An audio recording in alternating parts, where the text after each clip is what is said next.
휴머노이드 로봇은 한 사람당 한 개씩 있어야 되느냐? 아닐 것 같아요. 최대한 많이 갖고 싶을 것 같아요. 이 인간이라는 포션을 휴머노이드가 대체한다. 이 부분이 이제 어마어마한 거죠. 일론 머스크 예측치는 편차가 크지만은 2040년 기준으로 예측한 수치는 10억대에서 100억대 사이라고 얘기하긴 했어요. 보수적으로 봤을 때는 10억대 약간 언더일 거다. 그리고 1억대는 아니다. 저도 그렇게 바라보고 있긴 합니다.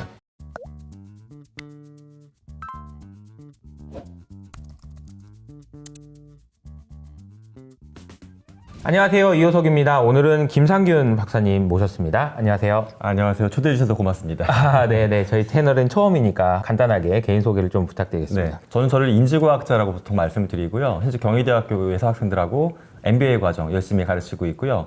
뭐 국내 여러 대기업 스타트업들하고도 다양한 프로젝트 연구 정말 융합적으로 많이 뛰고 있습니다. 인지과학 그러면 네. 저도 이제 공대를 나오긴 했지만 네. 이게 뭔지가 좀 딱 와닿진 않는데 맞아요. 인지과학이 무슨 말이에요? 인지과학이 이제 근접한 학문은 심리학인데 네. 심리학은 사회과학이라고 부르잖아요. 맞아요. 근데 이제 인지과학은 좀 공학적인 성격이 좀 더 강해요. 예를 들어서 컴퓨터 공학이나 뇌과학 같은 측면에서 인간의 뇌의 활동이나 마음의 흐름 같은 걸 연구하는 학문인데 그러니까 심리학을 약간 더 공학적인 색깔을 많이 집어넣었다고 보시면 좋을 것 같습니다. 뇌, 마음 막 이런 걸 연구하는 학문이다 이렇게 보면 네. 좋을 것 같네요. 그래서 그걸 상업적으로 이제 접목하는 걸 또 활발하게 하는 공학이니까 아무래도. 아하. 이번에 이제 출간하신 책이 네. 휴머노이드예요. 휴머노이드.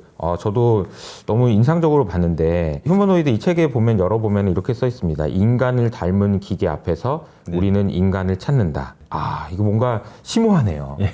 그리고 신을 꿈꾼 인간, 인간을 꿈꾸는 기계 이렇게 써주셨는데 이게 무슨 의미예요? 인간이 수많은 어떤 기기를 만들어 왔거든요. 네. 지금 가정에 있는 것 중에 우리가 로봇이라고 부를 만한 거는 보통 한 가지가 있어요. 로봇. 로봇 청소기? 청소기. 네. 예. 근데 로봇 청소기는 사람의 모양이 아니잖아요. 그쵸. 이제 사람의 모양을 닮은 것들이 집안이고 상업적인 공간에 막 들어올 거거든요. 아하. 근데 참 신기한 게 왜 사람처럼 만들까? 사람처럼 만들어서 뭐에다 써먹으려고?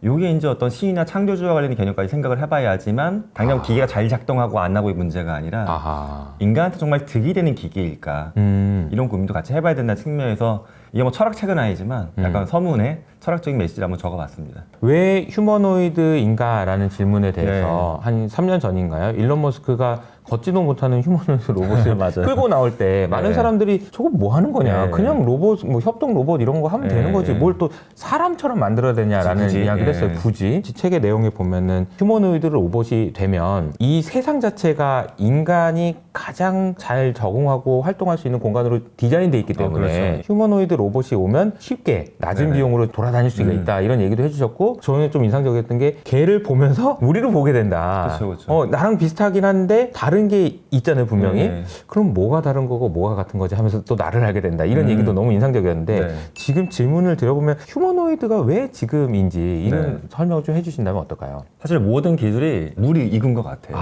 휴머노이드가 원래 어떤 물리적인 기계나 메카닉스적인 전자공학적인 측면에서 보게 되면 자동차에서 원천 기술 갖고 온 게 제일 많기는 해요. 근데 아시겠지만 최근에 자동차가 이제 전기화가 되면서 그쵸. 많은 부분이 슬림화되기도 하고 변화가 생겼는데 이런 기술이 자동차가 이제 휴머노이드로 넘어올 때 도움이 됐다. 테슬라도 전기차 만든 기술을 기반으로 옵티머스 만들기 시작했고 현대차는 원래 사실 뭐 인수한 거긴 하지만 현대차가 이제 보스턴 다이나믹스를 소유하고 있는 배경도 보게 되면 모빌리티 기술이 결국 휴머노이드로 넘어간다. 기계공학이죠. 그러니까 소위 말하는 이제 뭐 이렇게 손가락 움직이게 하는 것도 결국 이렇게 움직여야 되니까. 그죠? 맞아요. 또 하나 측면에서는 사실 이 오토마타나 휴머노이드에 대한 인간의 꿈은 수백 년 전부터 있었어요. 그런데 가장 어려운 게 제어 부분이에요. 얼마나 똑똑하게 인간이 조이스틱으로 하나하나 제어하는 거면 이거 약간 쓰임새가 덜해요. 근데 일정 범위 내에서 또는 충분히 자율성이 있다라고 하면 미션을 주면 끝까지 제가 알아서 플로우를 짜. 이걸 꿈꿨던 건데 AI 기술이 휴머노이드로 넘어오면서 이거 굉장히 급진적으로 좋아질 것 같은데 라고 하니까 많은 기업들이 달라붙기 시작한 겁니다. 될 것 같으니까.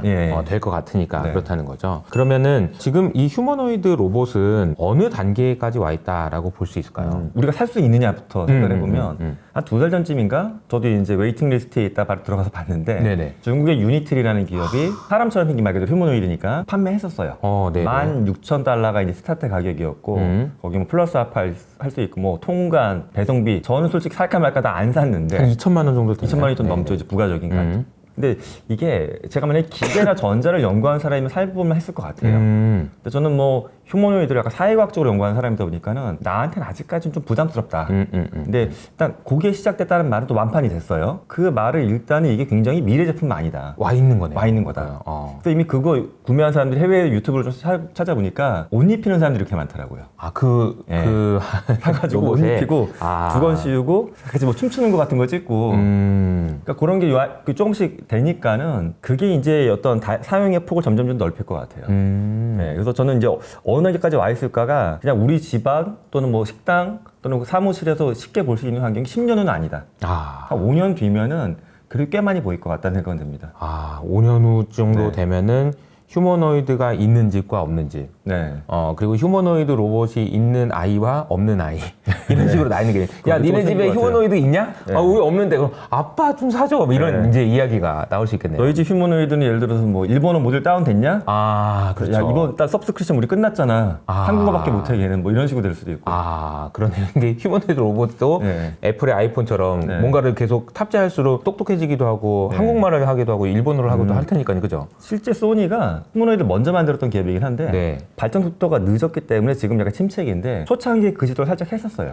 앱마켓처럼 앱스토어처럼. 네네네네. 네. 근데 지금 앱스토어가 생길 만은 한 것 같아요. 이제 이 수준이면. 로봇으로 무슨 돈을 벌 수 있느냐 이 질문도 되게 많이 하잖아요. 그렇죠. 중요한 기준이 그 앱스토어 같은 네. 그런 기능이 될 것 같다라는 생각이 네. 좀 들어요. 어떻게 로봇으로 돈을 벌 수 있을까요? 단순하게 보면 저거는 확실히 지금도 비즈니스 모델이 시작이 됐어요.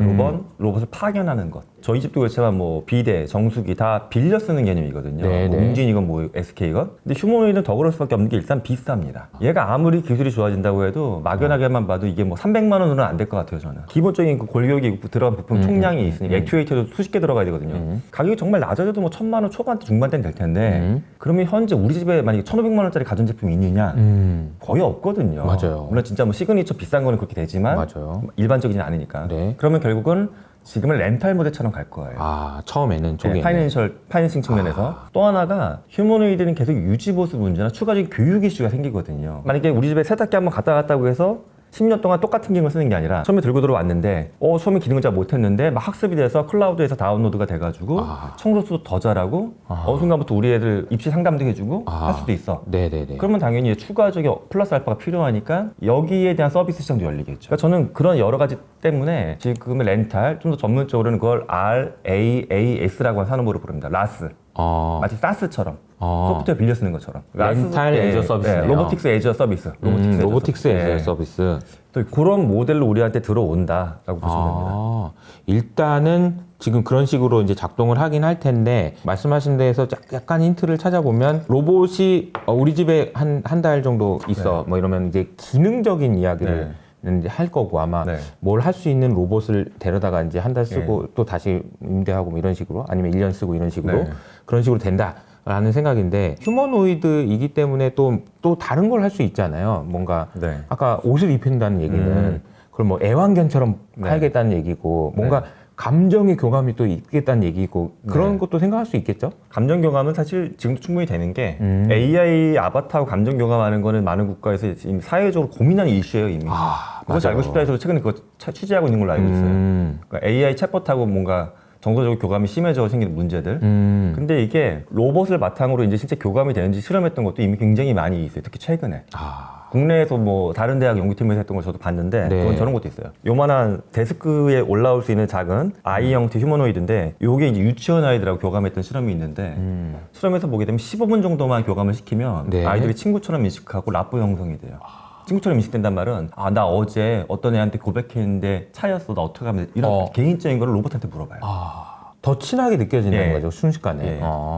왜냐하면 얘는 기본적으로 인간처럼 말하지만 다가 독립적으로 있는 게 아니기 때문에 다 상대한테 맞춰주는 거예요. 자기 얘기만 막 하는 것도 아니고 저 사람이 좋아할 얘기, 좋아할 행동을 계속 풀어놓는 거니까 오히려 내 입장에서는 나한테 굉장히 잘 맞춰주는 새로운 친구를 만난 것 같은 느낌이 들기가 쉬워요. 게다가 생김새도 비슷해. 생김새도 비슷하고. 더더군다나 그렇게 된다는 거죠. 여러 가지 생각을 하게 되는데 저도 얼마 전에 그런 비슷한 경험을 했던 게 챗GPT한테 뭘 물어봤더니 대표님한테도 좋은 얘기일 겁니다. HS 아카데미에도 네. 맞는 얘기일 거예요. 이런 대답을 해서 야 네가 그런 얘기를 어떻게 하냐 그랬더니 메모리 기능이 효율적이군요. 옛날에 물어보셨잖아요. 요새 네. 좀 뭐 앞으로 회사의 미래에 대해서 고민하신 적 있잖아요. 네. 이러더라고요. 그래서 아 진짜 소름이 좀 돋았는데 맞아요.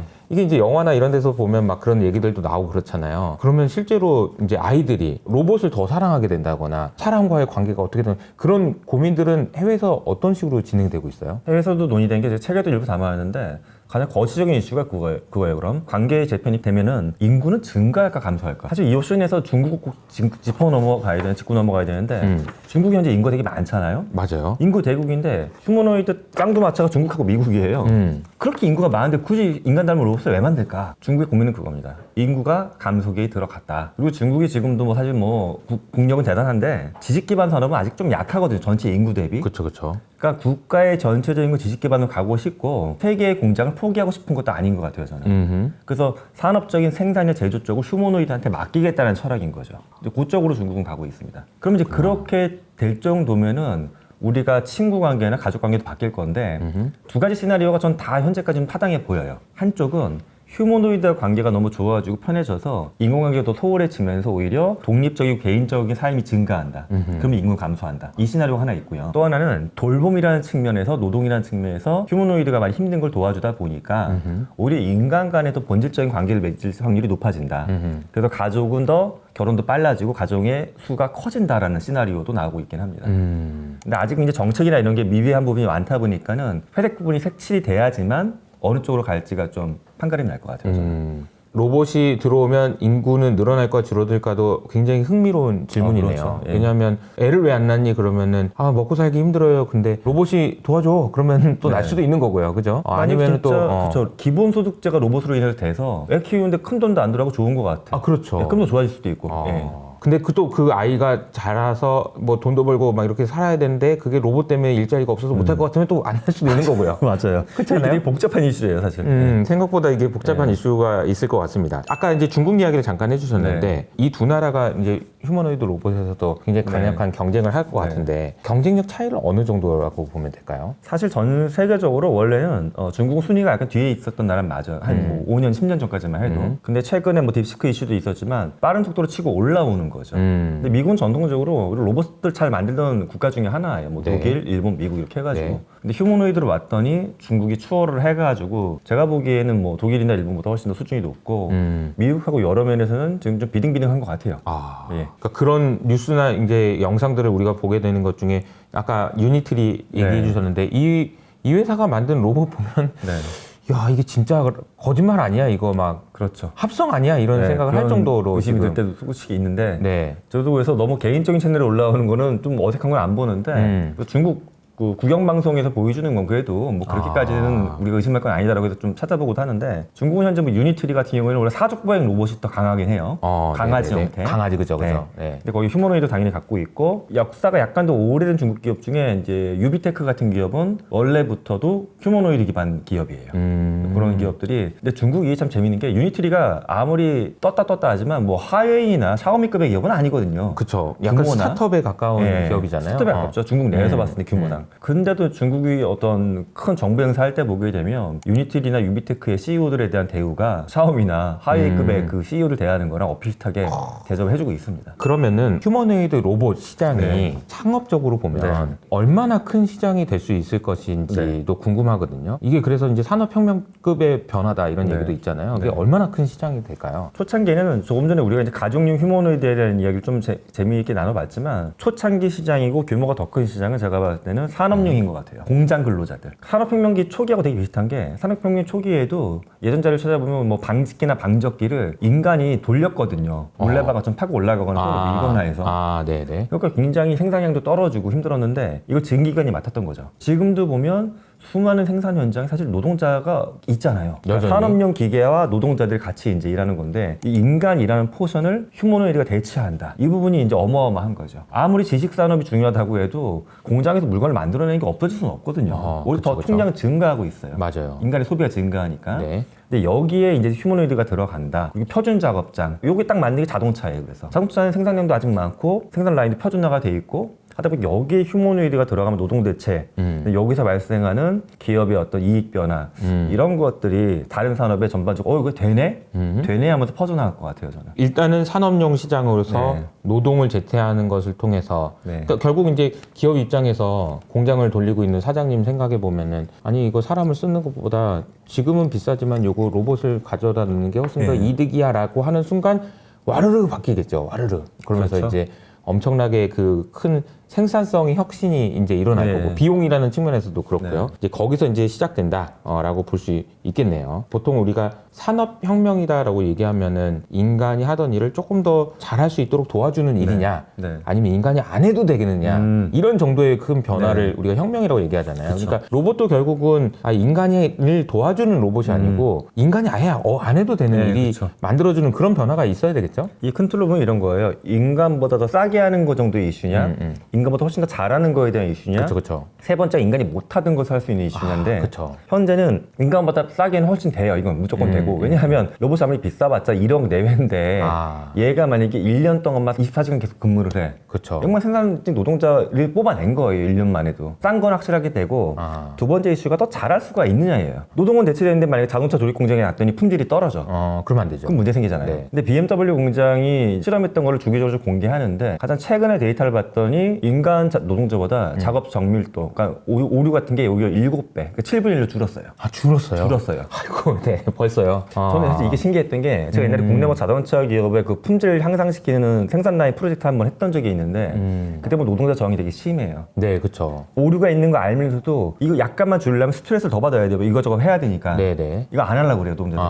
그건 그냥 회사에서 다른 걸로 메꿔주고 소비자 감수해야지. 우리도 기계가 아닌데 뭐 그렇게까지 해야 돼요. 약간 이렇게 나오거든요. 그렇죠, 그렇죠. 기계가 아니잖아요. 근데 얘는 기계잖아요, 지금 휴머노이드는. 그러네요. 그러니까 얘는 오류를 제로에 도전할 수가 있죠. 그 다음에 이제 세 번째, 그럼 인간이 네. 아예 불가능했던 거. 못하는 거. 그래서 제가 책에 담아왔던 건 저런 이슈를 담아놨어요. 만약에 심해나 우주 탐사 같은 거. 그렇죠, 그렇죠. 지금도 보면 뭐 이렇게 탐사용 로봇을 보내지만 사족 보행 형태도 아니고 바퀴 달린 캐터필러 달린 로봇들인데 만약에 인간 형태의 로봇이 인간의 지능을 담아서 가면 진짜 만약에 수천 년, 수만 년의 거리를 여행할 수도 있고 더 극한의 환경에서도 일할 수가 있는 거죠. 그럼 우리가 지금 조금씩 했던 사실 지구만 봐도 심해 탐사 부분이 굉장히 미약하다고 보거든요. 그렇죠. 그런데 우주 탐사 이런 데도 이제 인간스럽게 가서 해볼 수 있는 게 많아지겠죠. 이런 생각을 해볼 수 있는 것 같아요. 제가 질문을 휴머노이드의 TAM, 그러니까 이제 네. 총 시장 규모가 얼마나 되느냐. 네. 일단 산업용에서 시작된다라고 얘기했지만 우리 예. 지구에는 몇 대의 로봇이 필요할까? 이 생각을 해보면 너무 어려운 질문이에요. 아니 그거. 그러니까 그렇잖아요. 그러니까 지금은 자동차가 1년에 1억 대가 안 되거든요. 그쵸, 그쵸. 판매량이. 예. 근데 휴머노이드 로봇은 장기적으로 봤을 때 충분히 그거 이상 필요할 것 같다는 생각이 들어요. 아니 한 사람당 한 명씩 한 개씩 있어야 되느냐? 아닐 것 같아요. 그렇지 만약에 않을 것 같아요. 가질 수만 있다면 네. 최대한 많이 갖고 싶을 것 같아요. 네. 왜냐면 내 말을 듣는 네. 휴머노이드 로봇이 있으면 내가 하고 싶은 걸 얼마든지 할 수 있는 거잖아요. 인구보다도 더 늘어날 수 있다라는 생각도 맞아, 그렇게 볼 수도 있어요. 할 수 있지 않을까. 물론 못 가는 네. 사람도 있겠지만 맞아요. 갖는다고 맘먹으면 뭐 만들어도 왜 네. 못 갖겠습니까? 그러면은 이게 80억이 아니고 그 이상이 될 수도 있는 거 아닌가. 그런 생각하면 엄청난 것 같은데. 그러다 보니까 일론 머스크는 사실 일론 머스크 예측치는 좀 편차가 크지만은 맞아요. 10억대, 그 사람이 2040년 기준으로 예측한 수치는 10억대에서 100억대 사이라고 얘기하긴 했어요. 10억대. 10억에서 100억대 사이. 근데 저도 이제 책에서 그 얘기를 다루긴 했는데 저는 그보다 조금 더 객관적으로 보려고 노력은 많이 했는데 페르미 추정을 한번 해봤어요. 페르미 추정은 이제 네. 로봇이 기술을 받던 이렇게 흐름을 봤을 때 어느 정도의 노동까지 대체할 수 있을까에 대한 포션을 놓고서 또 사회적으로 수용 가능한 어떤 경제적인 포션 같은 거를 이제 곱하기 해가지고 페르미 추정이 나니까 이제 좀 큰 굿즈로만 한 거지만 보수적으로 봤을 때는 좀 일론 머스크 숫자도 좀 작게 저는 생각을 했어요. 사실은 2040년 정도 되게 되면 그래도 10억대 약간 언더일 거다. 하지만 그렇다고 1억대는 아니다. 10억대고 근접한 수준 갈 것 같다. 네. 저도 그렇게 말하고 있긴 합니다. 야, 근데 어쨌든 이게 일론 머스크의 추정이 10억대에서 100억대면은 엄청 편차가 크긴 해요. 네, 맞아요. 그렇긴 한데 어쨌든 10억대 근처까지는 갈 수 있겠다. 네. 그러면 이게 지금 현재 자동차보다 한 10배 더 큰 시장이 물론 엄청 큰 시장이죠. 가격이 네. 좀 더 싸다고 하더라도 네. 비싼 로봇도 있을 테니까 네. 생각해보면 엄청난 시장이 지금 열리고 있다. 그래서 이제 미국과 중국에 정말 전면전이 진행되고 있다. 빅테크들이 사활을 네. 걸고 있다. 이런 얘기도 좀 있는 것 같더라고요. 왜냐하면 모건 스탠리가 올해 1월 달에 보고서가 나온 게 있어요. 휴머노이드 100이라고 하는. 네. 그 보고서 좀 두툼한데 일단 재밌는 건 보고서가 휴머노이드를 대중한테 설명해야 되잖아요. 휴머노이드를 인간 신체에 비교해서 하나하나 무슨 장기 분해한 것처럼 설명해 놓은 게 있어요. 아, 맞아요. 인간은 팔다리가 있고 몸통이 네네. 있고 그래서 뭐 이거는 이 산업이고 이건 이 산업이고 그래서 총 마켓이 얼마냐 봤더니 60조 달러를 이야기합니다. 60달러 10년 뒤. 10년 뒤 60조 달러. 60조 달러요. 이거 제가 이것도 너무 큰 숫자여서 네. 기존에 있던 걸 대비를 해봤어요. 그래야지 이해하기 좀 되더라고요. 근데 이게 작년 기준으로 글로벌 자동차 마켓의 20배예요. 국가적으로 봤을 때 미국하고 중국 작년 GDP 합친 것보다 조금 더 커요, 숫자가. 맞아요. 그러니까 모건 스탠리 이게 무슨 개인 무슨 주식 리딩방에서 나온 얘기가 아니니까 또 물론 약간 희망이 들어가 있을 수 있는 숫자지만 네. 이건 뭐 너무 작게 볼 수도 없다 여기서 뭐꽤 크게 본다라는 건 맞는 것 같아요. 미국의 GDP가 20조 달러가 좀 넘고 막 네. 이러니까 60조 달러면은 엄청난 시장이 열리고 있다라는 네. 거죠. 그러다 보니까 젠슨 왕이죠. 올해 초 행사에서 챗GPT 모먼트다라는 이야기를 좀 했거든요. 챗GPT 모먼트라는 말이 무슨 의미가 있는지 예. 좀 뭐 설명해 주시면 좋을 것 같아요. AI의 역사만 봐도 앨런 튜링이 이제 튜링 테스트 만들고 다트머스 회의에서 뭐 마빈 민스키나 이런 사람들이 AI란 단어 정의한 게 60년 70년 됐거든요. 그런 움직임들이. 근데 거기서부터 사람들은 AI가 체스 챔피언을 이기고 해서 신기한데 정도였지 내가 써야 되겠다는 생각을 갖고 있던 건 없었어요. 네네. 수십 년 동안 있다가 2022년 말에 갑자기 GPT 나오면서 확 올라간 거거든요. AI 이슈나 주가나 개인의 사용이. 근데 젠슨하고 똑같이 보는 거예요. 로봇도 오히려 더 예전부터 인간의 꿈속에 있었고 사는 로봇들은 있어. 식당에도 가끔씩 보여. 하지만 내가 로봇을 구매하고 우리 일상에 쓰겠다는 건 생각을 아직까지 안 하고 있던 거예요. 근데 그렇게 어느 날 갑자기 AI처럼 쭉 올라가는 성능이나 관심의 증가 시점이 곧 온다. 젠슨상이 이게 뭐 언제라고 말은 안 했지만 제가 봤을 때 1, 2년 안쪽을 이야기한 것 같아요. 왜냐하면 그 사람이 언급했던 것 중에 코스모스라고 하는 자기네 어떤 새로운 파운데이션 모델을 언급했거든요. 이 코스모스가 로봇하고 휴머노이드 학습시키는 AI 파운데이션이라고 보시면 돼요. 그러니까 당연히 그거 팔려고 하는 거니까 이게 뭐 5년, 10년이나 팔 거면 굳이 CES에 나서 이야기할 리는 없거든요. 그쵸, 그쵸. 네, 눈앞에 닥친 것부터 이야기하는 거니까. 네. 그래서 로봇이 순식간에 좋아진다. 이 얘기입니다. 한마디로. 그러니까 이제 로봇을 학습시킬 수 있는 어떤 뭐 공간 이런 거죠. 옛날에 드래곤볼 보면은 손오공이 저기 가가지고 네. 뭐 중력 10배짜리 해서 공부 그런 거 비슷해요. 로봇 맞아. 저기다 보내가지고 적절한 비유였습니다. 거기다가 보내가지고 네. 그 가상 공간에서 막 네. 이렇게 한 맞아요, 다음에 가상 공간. 이제 나오면 이제 착딱 네. 이렇게 된다라는 거. 그래서 이제 뭐 본인은 GPU를 더 많이 팔아먹겠다 이런 그렇죠. 이제 이야기인 그런 거죠. 거죠. 결과적으로. 네. 근데 이제 질문은 네. 이제 휴머노이드 로봇이 되기 위해서 넘어야 될 네. 산들이 되게 많아요. 네. 아니 당장 그 뭐 10억대 뭐 좋긴 한데 어떻게 만들 거냐 이런 네, 것도 네. 있고 결국은 이걸 학습시키는데 GPU도 필요하고 여러 가지 많이 필요할 텐데 휴머노이드 로봇으로 가기 위해서 가장 기술적으로 좀 바틀렉이라고 할까요? 네. 어떤 게 지금 문제라고 봐야 돼요? 지금도 뭐 BMW나 피규어사나 유니티 시점들을 보면 산업용에서는 약간 제한된 환경에서 써먹기에는 좀 지금도 나쁘진 않다라고 보는데 좋아지기 위해서 기술적으로 걸려 있는 것 중에 하나는 이제 배터리 이슈가 있죠. 아하, 네. 배터리가 현재는 뭐 업체마다 숫자를 정확하게 좀 얘기하지 않지만 한 1시간, 3시간 남짓이거든요. 한 2시간 일하고 난 다음에 밥 먹으러 가야 되는 직원처럼 생각할 수도 있잖아요, 이게. 아, 그러니까 잠을 수시로 자야 되는 네, 거죠. 수시로 얘가. 자야 되고. 물론 이제 배터리를 교체하거나 할 수도 있겠지만 그쵸. 그것도 좀 귀찮잖아요. 맞아요. 옛날에 일본 만화 보면 애니메이션 만화에서 아톰이 자기 배터리를 자기 배 열어서 막 갈아 끼우고 하는 건데 어허. 이거 귀찮거든요, 이거. 네네네. 그거 이슈가 있고 또 하나 액추에이터 부분인데 쉽게 말씀드리면 액추에이터가 뭐 모터만 있는 건 아니지만 모터라고 생각하시면 돼요, 단순하게는. 손가락 움직여야 돼. 그쵸. 이거만 봐도 하나, 둘, 셋, 넷, 다섯, 여섯, 일곱, 여덟, 아홉 손목 이렇게 돌아가고 이렇게 하잖아요. 그쵸. 하나만 진짜 인간처럼 만들려고 해도 여기 하나면 수십 개 모터가 필요한 거예요. 근데 이게 소위 네. 자유도라고 얘기하죠. 자유도, 그러니까 DOF, 얘가 이렇게도 네. 가고 이렇게도 가고 이렇게도 해야 되는 모든 그쵸. 것들이 다 설계가 돼야 됩니다. 예. 그죠? 그래서 현재는 이 모터들을 액추에이터 분들을 여기다 다 때려주면 손이 막 이만해지니까 주로 이쪽에 많이 배치를 하죠. 아하. 이쪽에 배치해서 이제 와이어로 당겨오는 구조인데 이런 기술이 더 좋아져야지만 정밀하게 제어되고 가벼워지면서도 근력도 세지는 게 되겠죠. 근데 아직까지 사실 인간보다는 미세 작업 부분에선 근력이 떨어지고 그러니까 움직임 부분이 좀 네. 약하죠. 그래서 우리 로봇 중에서 이제 야 계란을 잡았다, 네. 날계란을 잡았다, 네. 안 깨 먹고 네. 이런 것들도 막 이슈가 됐던 게 다 그쵸. 손의 정밀한 움직임 이런 거죠. 날계란, 그다음에 농업에 쓰이는 로봇 중에 딸기 같은 거 수확하는 거. 아 딸기. 딸기야 딸기 잘못해서 수확하다 이렇게 뭉그러지면 안 그러면 되니까. 뭐 다 못 써먹잖아요. 그러니까요. 딸기 수확 로봇을 보는 게 되게 정밀해요, 사실은. 아 그렇군요. 이게 다 이게 해야 되는데 배터리와 액추에이터가 가장 그 바틀렉이라고 한다면 또 반대로 생각해 보면 이런 거 만드는 기업들한테는 또 엄청 좋은 기회가 있을 수 있겠다는 생각도 그렇죠. 드네요. 가긴 가야 되니까 네. 로봇을 만들려고는 할 테니까. 주제를 이제 조금 바꿔서 경제적인 이야기를 좀 했는데 책에 나와 있는 주제 중에 제가 좀 궁금했던 거 몇 가지만 좀 여쭤보도록 하겠습니다. 가장 인상적이었던 것이 성직자가 등장하기 시작했다는 얘기가 아니 휴머노이드 성직자가 등장했다고요?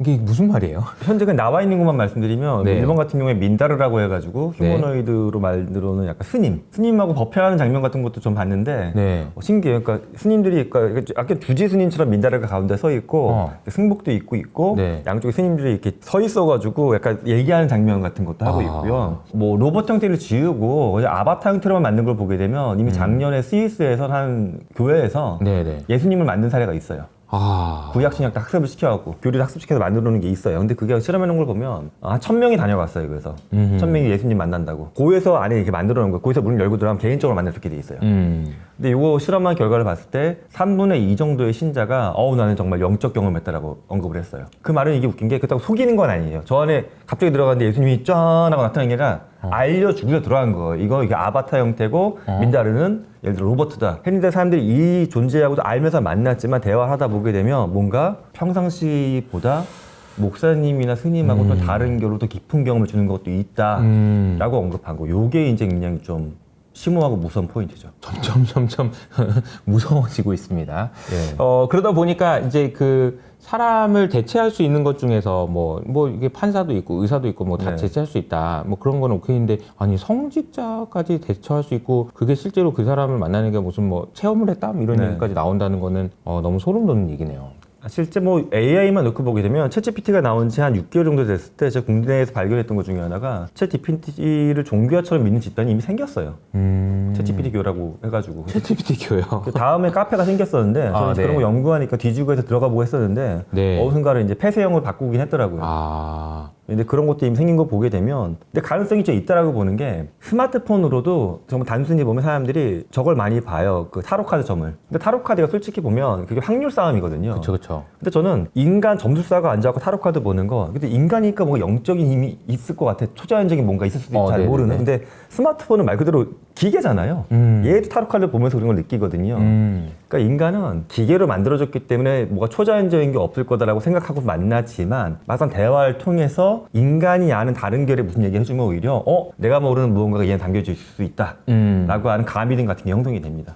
아닌 거 알면서도 믿게 되는 아닌 거 희한한 알면서도 기제가 믿는 인간한테 거죠. 있어요. 그거는 로봇이 대단하기 때문인가요? 아니면 인간이 대단하기 때문인가요? 되게 좋은 포인트인데 전 둘 다인 것 같아요. 이게 어설프면 또 안 믿어지는데 그러니까요. 꽤 그럴듯한 로봇이나 AI가 있는 거고 인간도 이걸 왜 아닌가 하면서 믿게 되냐면 믿는 게 본인한테 유리해요. 안 그러면 너무 부조화스러운 현상이야. 얘가 되게 똑똑한 건데 얘를 보잘것 없는 것처럼 대하다 보면 내가 또 보잘것 없는 사람이 돼. 그러니까 얘를 차라리 인정해 주는 게 자기한테 인지부조화도 없고 더 좋아요. 그런 상황이라는 걸 알고 있음에도 불구하고 믿어버리는 인간이 대단한 걸 수도 있는 거죠. 예. 자기 방어적인 존재하지 거죠, 않은. 예. 그러니까 근데 저도 사실 생각해 보면 사피엔스나 이런 책에 보면 인간이 존재하지 않는 어떤 것을 믿는 능력, 그걸 이제 존재하지 않지만 그냥 믿어. 그것이 우리 인류를 발전시킨 데 결정적인 기여를 했다 이런 얘기도 있잖아요. 진짜 상상, 창조, 콘텐츠 그쵸. 모든 게 그것 때문에 발생한 거죠, 사실은. 그러니까 돈이라는 것도 사실 뭐 존재하지 그렇죠. 않는 것일 수 있는데 그냥 숫자일 뿐이죠. 믿는 예. 그런 것 때문에 인류가 더 열심히 하게 되고 이런 것도 있다는 것도 가만 생각해 보면 인간이 대단한 것 같기도 한데 이런 생각도 좀 듭니다. 제가 처두에 말씀드린 대로 이 질문을 좀 드려야 될 것 같은데 휴머노이드 로봇이 점점 사람하고 거의 비슷해져요. 네. 다른 게 없어요. 막 손가락으로 움직이고 뭐 다 그래요. 그러면 결과적으로는 그 존재를 통해서 우리를 보게 된다. 네. 그 내용이 정말 인상적이었는데 그러면 그 휴머노이드 로봇과 인간이 다른 그 결정적인 거는 뭐라고 봐야 될까요? 만들어가면서 계속 고민할 것 같긴 해요, 장기적으로. 지금 보면 휴머노이드는 잠도 안 자고 굉장히 편향도 없어 보이고 인간보다 장기적으로 힘도 세질 거고 늙지도 않고. 그럼 우린 걔를 보면서 때는 부러움도 들 거예요. 모든 면에서 나보다 뭐 부족한 게 별로 없어 보이네. 네네. 그럼 도대체 나는 뭘까? 나는 뭘까? 한편으로 보면 나보다 더 뛰어난 존재를 만들어냈으니까 나는 이제 사라져도 되겠지. 이게 사실은 부모님의 마음이기도 하거든요. 자식한테 다 물려주고 키우면서 우리 애가 잘 살으니까 내가 뭐 떠날 때도 됐지, 나이가 있고 아니고 이런데 이런 마음가짐이 들 수도 있어요. 이 마음가짐이 타당한 거냐? 인간이 얘를 만들어 놓고 기계를 만들어 놓고 사람이 소멸할 수는 없는 거잖아요. 인간의 본질을, 인간의 인간다움이 무엇인지를 얘를 통해서 오히려 사람이 숙고할 것 같다. 그러니까 기계가 우리를 철학하게 만드는 것 같아요. 얘 때문에. 얘 때문에. 네. 나는 도대체 무엇인가? 나는 도대체 뭔가? 이게 제가 비슷한 거 다 하는데. 나는 왜냐하면 뭔가? 우리 원생들하고도 갑자기 어떤 얘기 하냐면은 AI가 너무 좋아지다 보니까 가끔씩 교수님 제가 뭐 통계도 잘하고 모두하고 아이데이션 잘했는데 얘가 더 잘해요. 난 도대체 왜 이게 석사과정 박사과정 있는 거죠? 네. 이런 얘기 우리들끼리 할 때가 있어요. 그럼 도대체 박사는 뭘까? 저는 그래서 이런 생각을 하는 게 아까 서두에 존재하지 않는 걸 믿는 네. 거다라고 말씀드렸는데 말씀드렸는데 사실 그 존재하지 않는 걸 믿는 힘 중에서 소위 말하는 이제 꿈이죠, 꿈. 네. 사람이 꿈을 꿀 수 있다는 거, 다시 말하면 미래에는 잘 될 수 있다라는 네. 가능성을 갖고 있다는 거, 예. 내가 좀 더 좋은 사람이 될 수 있다라는 믿음, 그 믿음이 사실 사람을 더 행동하고 그렇죠. 맞아요. 하게 네. 만들잖아요. 근데 그 믿음에 대해서 로봇이 계속 건드리는 거 아닌가? 네. 아니야, 너 별거 아니야. 이런 식으로. 야, 너 네. 내가 더 잘해. 이런 식으로 네. 계속 걸고 넘어지는 거 아닌가라는 생각이 좀 들어요. 그러니까 이게 지금 빅테크들이 만드는 거지만 사실은 우리가 어떤 소비자이건 주권자의 입장에서 인간한테 도움이 되는 로봇이 나올 수 있도록 계속 의견을 내야 돼요. 안 그러면 저는 기존에 있던 스마트폰이나 인터넷이나 AI보다 인류한테 훨씬 더 이게 진짜 핵폭탄급의 안 좋은 걸 갖고 올 수 있는 것 같아요. 그러니까요. 그게 아니, 꿈을 좌절시켜버리면 네, 그럴 수도 사람은 있어요. 그냥 일을 안 해버릴 수도 있잖아요. 네, 네. 아니 근데 그런 의미에서 아까 제가 사인을 받았는데 네. 영어로도 이렇게 책이 네. 나온다고 영어로 책으로 써주셨는데 We Dream, They Awaken 이 네. 말은 우리가 꿈을 꾸면 그들이 이제 깨어난다는 얘기잖아요. 예, 예. 이거는 그러면 무슨 의미로 써주신 거예요? 우리가 꿈을 꾼다라는 건데 인간이 뭔가 만들고 싶고 창조하고 싶어서 얘네들을 만들었죠. 근데 얘네들이 그냥 작동하는 게 아니라 하나의 존재처럼 깨어나고 있는 느낌이 들어요. 좀. 그냥 우리 집에 있는 청소기나 세탁기가 아닌 것 같아요. 깨어난다. 깨어난다. 예, 하나의 생명체처럼. 자고 있던 거 혹은 예. 뭐 죽었던 것이 네네. 깨어난다. 생명체처럼. 예, 원래 과학적으로 사실 생명의 정의를 할 때 아직까지는 바이오 기반이어야 돼요. 유기체. 근데 이게 꼭 유기체일 필요가 있을까에 대한 질문을 이제 해봐야 되는 거죠. 금속과 플라스틱의 조합이지만 정말로 인간보다 더 사고를 잘하고 인간보다 더 편향이 없고 인간보다 더 사람을 배려할 수 있는 존재가 나왔어. 그러면 이거를 하나의 존재화 시켜서 우리가 공존하게 될 것 같다는 생각이 자꾸 드는 거예요. 왜냐면 아까 언급한 것처럼 세금 얘기도 있고 맞아요. 그러다 보면 얘네가 권리 얘기도 살짝 나올 수도 있고 이게 뭐 지금부터 시작해서 100년 후에 나올 거면 그냥 SF적으로만 고민해보면 되는데 맞아요. 너무 빨리 오고 있어요. 다가오는 거에서 아니 이렇게 큰 이슈인데 제도나 이런 건 당연히 논의가 안 돼가 있고 우리나라 특히 기술도 아직 떨어져 있고 그래서 좀 고민인 거죠. 예. 그러면 그 이 로봇이 나오면 막연하게 우리가 알고 있는 얘기 중에 하나가 아니 로봇이 세금을 내야 하는 그런 시대가 올 거다. 네네. 라고 이야기하는데 네. 저는 개인적으로 그거는 굉장히 그 정부가 예. 그냥 자기 유리한 대로 생각하는 것 같다. 정부 세금 걷어야 되니까 그래서 지금 세금 걷어야 되니까 네, 안 돌아갈 것 같으니까 네, 그런 맞아요. 생각을 하는 거지. 네. 아니 뭐 로봇이 왜 세금을 내지? 네. 이런 생각이 드는데 아. 그런 논의는 좀 어떻게 진행되고 있어요? 실제 로봇세가 어떤 분들은 이 타이틀만 보고서 너무 SF적인 상상이다라고 생각하시는 경우도 있는데 네, 네. 사실은 예전부터 있었어요. 이 역사가 꽤 돼요. 아 그래요? 미국이나 유럽권에서도 많은 정치권에서 이 얘기가 있었어요. 세금을 내야 된다는 쪽은 물론 로봇이 자기가 은행 계좌가 있어 돈을 받아 세금 내는 건 아니겠죠. 그러니까 기업 고용주가 로봇을 많이 100대 고용해서 얼마큼 생산량을 만들어냈어. 아하. 이거에 비례한 약간 기본 세금 내라는 거예요. 원래 기업은 이익이 있을 때 세금 내잖아요. 그렇죠, 근데 그렇죠. 이익이 없더라도 진짜 세금을 내고 이익 계산하는 얘기예요. 근데 이런 정책인데 요거에 대해서 이제 추진하는 쪽은 그래야지만 소비 시장이 형성이 되고 노동자들의 삶이 보장이 된다. 이런 거 타당성이 있고. 근데 이걸 또 반대하는 측의 진영은 어떤 이야기냐 하면 이제 뭐 좌파 우파 나눠서 여기서도 이제 싸우는데 반대하는 진영에서는 이렇게 되면 이건 혁신에 대한 저항이다. 그쵸. 누가 그러면 테크를 만들어서 휴머노이드 발전시키고 기업들이 왜 로봇을 통해 하고 효율화시키려고 노력을 하냐. 오히려 사람을 더 쥐어짜려고 하겠지. 그러니까 이거 좋지 않다. 그래서 양쪽이 아직까지 팽팽하게 싸우고 있습니다. 어쨌든 근데 로봇에 대해서는 논의가 되고 있는 상황인 네. 거고 로봇세가 없으면 안 될 것 같은 상황이 된다라는 이야기는 저도 로봇세를 약간 좋다 말다가 아니라 그렇게 되지 않으면 대안이 별로 없는 것 같아요. 저는 개인적으로는. 네. 그 얘기는 결국 이제 사람이 할 수 있는 일이 점점 줄어들 거라는 네. 가정 아니겠어요? 맞아요. 사람은 무슨 일을 하면서 살아야 되나요? 이제? 사람은 장기적으로 좀 더 그러니까 중간에 변혁의 과정에서 많은 고통이 따르겠지만 큰 틀로 보면 이 모든 게 세팅이 좀 안전하게 된 상태에선 인간은 지금보다 반복적이고 위험하고 지저분한 일을 많이 안 하게 되겠죠. 그러면 조금 더 노동의 시간이 줄어들 것이고 네. 좀 더 창의적이고 예술적이고 문화적인 어떤 활동과 그런 직군이 증가할 것 같아요. 지금만 봐도 우리가 K-팝이 증가하면서 흔히 뭐 대중예술하는 분들 되게 많아진 거잖아요. 그쵸. 근데 예를 들어 뭐 새마을 운동 때만 보면 그런 게 어디 있어요? 그럼 이래야죠. 없었거든요. 그러니까 몇십 년의 역사마다 바뀐 거거든요. 근데 인간은 본질적으로 노동을 좋아한다라기보다 문화와 예술을 더 좋아해요. 노는 걸 좋아하죠. 네. 근데 결과적으로 노동에 대한 효율성이 휴머노이드로 증가하게 되면 당연히 문화예술 쪽의 포션이 증가할 수밖에 없겠죠. 근데 또 예를 보면 그럼 로봇이 춤을 추고 로봇이 노래하는 걸 보지 않겠냐. 근데 이것도 일부는 시도가 되고 있긴 하지만 사람들은 시도해보면 실험을 해보면 이거 썩 재밌어 하지 않아요. 왜냐하면 로봇이 막 공중에서 3회전을 하고 막 덤블링을 해. 처음에 보면 신기해요. 하지만 인간이 그런 퍼포먼스 할 때는 경이로움을 느끼고 박수치고 막 팬덤이 형성이 되는데 아하. 로봇이 공중 3회전 한다고 해서 팬덤 이건 잘 안 생겨요. 아하. 기계니까 그냥 인간인데 나하고 똑같은 인간이 저렇게 할 수 있어? 와 저 사람은 어떻게 살았을까? 어떤 노력을 했을까가 그렇죠. 느껴지는 거죠. 개인의 삶의 여정이 이제 우리한테 감동을 주는 거거든요, 원래. 그러니까 이제 열심히 살긴 해야 되는 것 같다는 생각이 듭니다. 저는 앞으로 우리나라도 문화예술 교육, 뭐 국영수도 중요하지만 문화예술적인 기반이 또 우리 아이들 교육에도 굉장히 좀 더 확대가 됐으면 하는 바람이 있습니다. 그래서 요즘에 보면은 영어 수학만 네. 많이 공부를 하잖아요. 로봇 이야기를 딱 들으면서 이제 들으시는 분들 다 마음속으로 그 질문을 할 거예요. 아, 우리 교육을 어떻게 해야 되나. 교육은 네. 어떤 방향으로 가야 된다고 보세요? 엔지니어링 쪽으로 이런 걸 만드는 직군도 필요하겠죠. 하지만 모든 사람이 지금은 너무 이공계 위주로만 가는 것 같아요, 저는. 그리고 또 우리 교육의 가장 큰 문제점이 입시를 안 바꾸고 있는 건데 입시를 바꾸기가 어렵죠. 입시를 안 바꾸다 보니까 생기는 이슈가 등수를 매겨야 되니까는 자꾸 그렇게 표준 커리큘럼 내에서만 서로 문제 빨리 풀기 훈련을 하고 있는 거고. 근데 문제 빨리 풀기 훈련은 이미 의미가 없다고 봐요, 저는. 그러면 이제 우리가 할 건 뭐냐, 빨리 푸는 게 아니라 없는 문제를 만들어내는 거. 하나의 문제에 대해서 하나의 답이 아니라 두 번째, 세 번째 답이 나올 수 있는 것을 찾아내는 능력. 이게 인간한테 필요한 능력이거든요. 그러니까 결과적으로 필요한 역량은 딱 한 가지, 창의성인데 MS 임원하고 제가 인터뷰했을 때도 그분이 또 이 얘기했어요. 직원들 파이어하고 있는데 자기네가 직원들 새로 뽑을 때 첫 번째 보고 있는 건 창의성이다. 지금도 보면 제가 아는 MS 임원분들도 직원 슬림화 시키면서 일은 더 늘어나고 있대요. 근데 회사의 정책 한 가지, 코파일럿 등등해서 AI 도구 막 붙여주니까 일 더 할 수 있지 않냐. 근데 뭐 반발할 수가 없대요. 맞는 건 맞는 거니까. 그 임원 입장을 생각해야 되는 거는 뭐 창의적으로 이거 어떻게 조합을 해서 할까. 그러면 이제 밑에 있는 중간 관리자 팀, 이게 도구들이 해주니까. 우리 애들 창의성이 커져야 되는데 우리 교육은 사실 창의성을 이렇게 줄이는 쪽으로 가고 있는 건 맞아요. 창의성 교육은 어떻게 할 것이냐, 이것도 너무 큰 이슈긴 하지만 그냥 하나만 말씀드리면 아이들이 입시하고 무관한 걸 경험할 수 있는 기회를 부모님이 용기 있게 만들어 주셔야 돼요. 근데 거긴 용기가 필요하죠.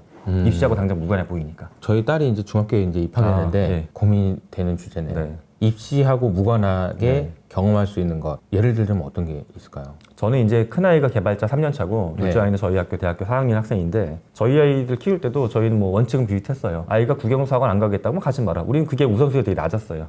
오히려 네가 학원이나 학교에서 못 배우는 새로운 걸 하고 싶어. 그럼 그건 지원해 주는 걸 좀 했었어요. 근데 저희도 그렇다고 해서 뭐 학교를 부정하는 건 아니기 때문에 어느 정도 시간 범위 내에서 예를 들어 학업 시간에서 한 20% 이렇게 해서. 그러니까 저는 입시를 하지 말라는 얘기는 아니에요. 네네네. 하지만 가정이나 학교에서 학교를 보면 자율활동 시간이 있고 가정에서도 보면 아예 여가 시간에서 조금 있는데 대부분 양쪽이다 이거를 입시로 자율활동 시간에도 국영수 자율학습 시키고 아이는 학원은 100%다 국영수 학원만 보내려고 하는데 약간의 자유도를 주자는 거죠. 예를 들어 저희 큰아이가 다녔던 학원 중에는 한국무용 학원도 다녔었는데 한국무용에서 주로 배웠던 게 무당춤 같은 거였어요. 굿하는 춤 같은 거. 근데 저는 그것도 의미가 있다라고 봐요, 살면서. 네네네. 네. 당장 그것 때문에 입시가 좋아진 건 없지만 인간이 이런 건 되게 신기한 게요. 창의성이 발현되는 게 뇌의 여러 영역이 동시에 반짝거릴 때 연결되면 창의성이 나타나요. 그리고 남이 발현되지 않는 부분에서 빛이 날 때 그게 창의성이라고 너 되게 희한한 생각하네 이게 되거든요. 근데 남하고 똑같은 걸 배우는 아이가 30만 명이 있고 얘네가 똑같은 문제를 푸는 걸 10년을 훈련했어. 근데 회사 취업하자마자 갑자기 창의적으로 옆에 사람하고 다른 얘기 해봐. 이건 안 되는 거예요. 이건 고문이에요. 내가 다양한 분야가 반짝반짝 될 수 있도록 네. 다른 일들도 네. 좀 해봐야 된다 이런 얘기네요. 그걸 제가 그냥 쉽게 말씀드리면 문화예술이 이제 그거 관련된 교육 중에 가장 일반적인 도구니까 말씀해 주셨던 거고요. 문화예술 쪽에 대해서 네네. 고민을 해야 되겠네요. 네. 교수님하고 그 휴머노이드 로봇 이야기하니까 너무 재밌는데 이 책에 이제 얼마 전에 며칠 전에 나온 책입니다. 휴머노이드 책에 쫙 읽으면서 진짜 그 뇌를 반짝반짝하게 하는 네. 그런 책인 것 같아요. 왜냐면 안 해봤던 생각을 계속하게 만드니까 그죠? 제가 원래 그런 거 하는 사람이니까요. 그러니까 누가 계속 머리가 이거 읽으면서 야 이게 잠깐만 이거 어떻게 되는 거지? 네. 그 질문 중에서 가장 인상적이었던 것 중에 하나가 휴머노이드 끝은 죽음이냐 폐기냐 존재하는 거냐 자산인 거냐 이게 이제 그 네. 책의 중요한 예. 질문 중에 하나잖아요. 이거는 또 뭔가요? 휴머노이드가 죽으면 네. 얘는 죽었으니까 이제 폐차시키는 것처럼 네. 폐기시키는 거냐 이게 뭐냐는 거죠. 죽은 거냐. 예. 그러면 이 질문에 대한 대답을 하려면 이걸 알아야겠네요. 살아있는 건 뭐고 죽은 건 뭐냐. 그렇죠. 제가 어제 이제 가족들하고 본 영화가 미키 17 봤거든요. 네네. 미키 17 보면은 사실 기본 맥락이 좀 비슷해요. 미키 17은 바이오적으로 프린팅 아웃 하는 거지만은 책에도 후반부에 나오는 인간의 지능 복제하는 개념처럼 프린팅 아웃된 바이오 로봇에다가 지능을 복제해서 계속 미키 1, 2, 3, 4, 5, 6, 7 찍어내는 건데 그때도 보면 등장인물 사이에 그런 관념이 생겨요. 얘가 죽어도 되는 걸까? 어떤 사람은 기계처럼 대하고 어떤 사람은 아무리 그래도 다음 게 나온다고 해도 이게 사람인데 사고하고 있는데 이거 하나 존재처럼 봐야 되는 게 아니냐 이렇게 이런 게 이제 겹치는데 휴머노이드도 마찬가지인데 제가 질문을 역으로 해보면 네. 대표님 혹시 집에 있는 물건 중에 네네. 이름을 붙인 거 있으세요? 사람 말고 당연히 사람 말고 사람 말고. 네. 이제 클로바, 네. 클로바, 네. 클로바라고 부르긴 하죠. 네. 붙여주는 이름을 부르면. 네. 또는 이제 과거에 어떤 자동차나 뭐 물건을 판매하거나 없을 때 약간 마음이 찡했던 거 뭐 없으세요? 뭐 자동차를 팔 때 좀 네. 오래 탔으니까 그런 마음이 좀 있을 살짝 때가 있을 있죠. 때가 있죠. 살짝. 근데 얘는 이제 그 이상의 것이 되는 게 휴머노이드를 지금 유니티 리코 구매한 분들도 보게 되면 옷을 입히고 이름을 붙이더라고요. 대화를 하다 보면 점점 뭐가 인공지능이 아직 거의 없지만 쌓이기 시작하면 얘를 대상화시키는 거예요. 나의 존재가 되는 거죠. 근데 얘가 어느 날 고장이 나거나 업그레이드 버전이 나왔어. 그러면 시장에서 뭐 이렇게 처음에 2천만 원에 구매했던 거니까 1,000만 원에 팔 수 있을까? 왜냐면 나하고 계속 대화하고 너 내일 옆집 하려고 할 거야 그러면 대화를 할 거 아니에요. 네. 그동안 교수님하고 같이 연구하느라 고생했고 제가 잘못한 것도 많이 있고 근데 제가 이거 1,000만 원에 옆방에 보낼 수 있을까? 전 쉽지 않을 것 같아요. 이게 사실 그 영화적으로 보면 또 애프터 양이라는 영화에서 또 딱 고주제예요. 휴머노이드 오늘 사왔는데 아주 애국받은 리퍼 제품이었어. 그래서 옛날 기억이 있어. 아하. 여기서 발생하는 이야기 구조거든요. 아하. 그러니까 인간처럼 생겼고 움직이면서 사고라고 대화한다라는 것. 이건 우리가 기존에 만나보지 못한 전자제품군이에요. 지금처럼 그냥 중고 당근마켓에 팔거나 동양제 보트에 의해 스티커 붙여서 버리거나 이것이 아닌 복잡한 이슈가 생긴다라고 보는 겁니다. 살아있다는 것이 무엇인지에 대해서 네. 또 고민하게 되네요. 그 얘기에서 질문을 주셨던 게 이름을 붙이냐라고 얘기하신 것도 굉장히 중요한 거예요. 호명. 네. 이름을 붙이는 순간 네. 뭐 꽃이 되는 거잖아요. 네. 그런 의미가라고 보면 되겠네요. 그죠? 그렇죠. 이름 붙이는 순간 독립적인 존재를 보는 거거든요. 법학적인 측면에서 뭐 인격권 이런 걸 얘기하는 게 아니라 내가 그냥 심리적으로 느끼는 나하고 같은 수준의 존재라고 바라보는 게 이름 붙이는 거거든요.